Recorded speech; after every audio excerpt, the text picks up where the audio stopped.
Hello everyone, it's Shane Kanto here for the Wasteland Reviewer Facebook page, and this is my review of Hell or High Water. Now, just to start, this film surprised the hell out of me.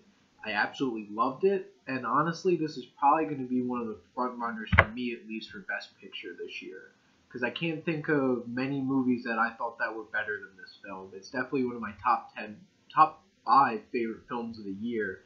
This is absolutely fantastic. David Mackenzie, who directed this film, constructed such a perfect movie.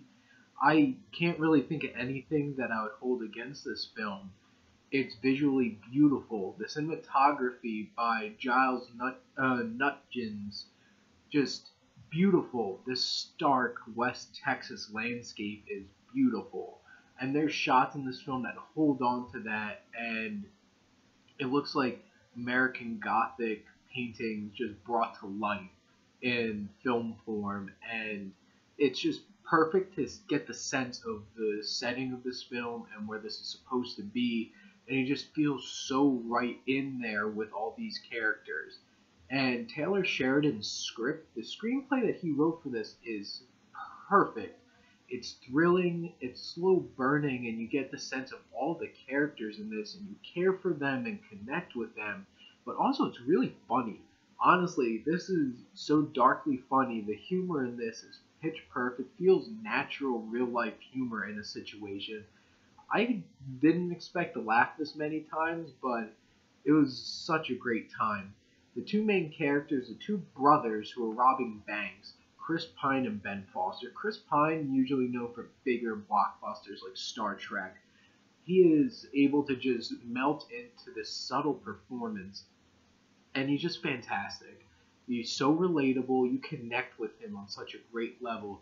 On the other hand, his brother Ben Foster is so grimy just by the look of him and everything, but he's so charming at the same time with his humor and sarcastic, biting comments and everything. He's just so likable, even though you can tell he's a really scummy human being. But their chemistry is perfect together. You believe they're real brothers, and you believe their motivations for why they're doing this are so human and believable. It's like when you figure out all the pieces to this, you're just like, I can see why they're doing this, and you can relate to them. Now, looking at the other pair in this film, Jeff Bridges is a Texas Ranger. He was channeling his True Grit Rooster Cogburn perfectly, and he was so entertaining, and he showed real emotion too. It's not just like some phoning it in, oh, I'm just going to be the same kind of character. Like, you felt the emotions when those things happened, and him and his partner, played by Gil Birmingham, he surprised me. I've never heard of this actor, and I thought he was fantastic. I would have paid to see a whole movie just watching the two of them solve crimes, because they were that entertaining together. The back and forth, the racial tensions, and everything was just built up so well and believable. I admit myself, I'm a huge fan of Westerns, and this is such a fantastic modern Western. And it's probably my favorite modern Western, up there with No Country for Old Men from the Coen brothers, who are my favorite directors. And David Mackenzie made this film so perfectly. I can't say that enough. I highly recommend this film. The music in it makes you feel like you're right at home in West Texas, between country songs and just the vibe that this creates. It's like you feel like you're there in West Texas. And being from New Jersey, it's such an interesting vibe in seeing like this outlaw nature, and how people are like impressed and like idolize these two outlaws, with some of the side characters relating with the Texas Rangers, trying to catch them. It's very interesting and is something different for me, and I really enjoyed that. One of my favorite things, the camera work in this film made me so happy. From the opening shot, which long held shots panning across, going around buildings, everything, I loved it.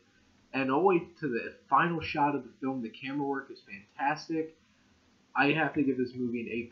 I really hope this gets nominated for Best Picture. And honestly, Chris Pine was fantastic, one of my favorite leading performances of the year. But Ben Foster and Jeff Bridges really stole the show in this, and I really hope that at least one of them probably Ben Foster gets nominated for Best Supporting Actor because he truly deserves it. And I hope you guys check out Hell or High Water. I know it's a more limited release, so try to check it out before it's out of theaters. And tune in next time for my next review.